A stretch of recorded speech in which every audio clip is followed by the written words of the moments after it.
Klingit ho sa kaalaman nyo, okay na kami ni Billy. I want to say, I'm sorry. I just want to say, Vice, I love you. Vice Ganda at Billy Crawford nagkabati na. Humingi ng tawad sa madlang people si Billy Crawford nang bumisita ito sa It's Showtime.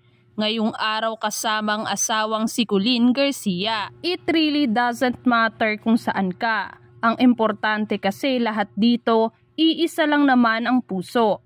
Mahal namin ang isa't isa. Lahat ng pamilya nagkakaaway, nagkakalabuan. Pero at the end of the day, in God's time, siya na rin ang bahalang mag-ayos.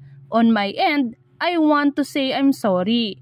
Thank you everyone for the support and love amid sa lahat ng nangyari.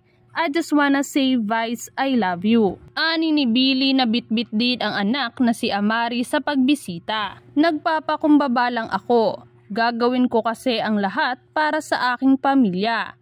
Nahanap ko ang aking asawa at nabuo ang aking pamilya dahil sa programang ito. Dagdag ni Billy na ang pinatutungkulan ay si Colleen na dati ring host ng It's Showtime.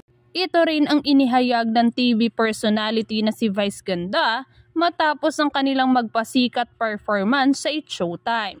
Lingid ho sa kaalaman ninyo, okay na kami ni Billy.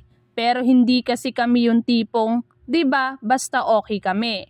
Tapos nagte-text kami. Hindi namin to napag-uusapan.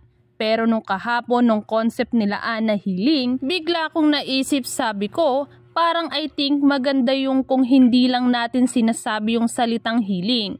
Yung ipinaparamdam din natin, wika ni Vice. Para maramdaman ng ibang tao na hindi lang siya sinasabi. Kailangang ginagawa siya at sinisimulan.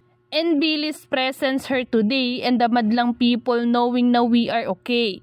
Baka mag-inspire to sa inyo na mag-heal din. Dagdag niya pa. Hindi naman ito nilinaw ang nagawang kasalanan kaya humihingi siya ng dispensa sa mga hosts at fans ng It's Showtime. Special guest ang mag-anak sa #Showtime Magpasikat 2023 performance ni na Vice Ganda, Jackie Gonzaga at Sean Dominguez. Nilinaw naman ni na Vice at Billy na okay na silang dalawa. Matatandaan na nitong Miyerkules ay nagpahiwatig si Vice na mayroong sorpresa ang kanyang grupo sa kanilang presentasyon na may titulong Healing. Komento ng isang netizen, I love you all. Vice Ganda and Billy, Colleen and Baby Amari. Napakagandang example kayo ng pagpapatawad. Naiiyak akong nanonood kanina sa inyo.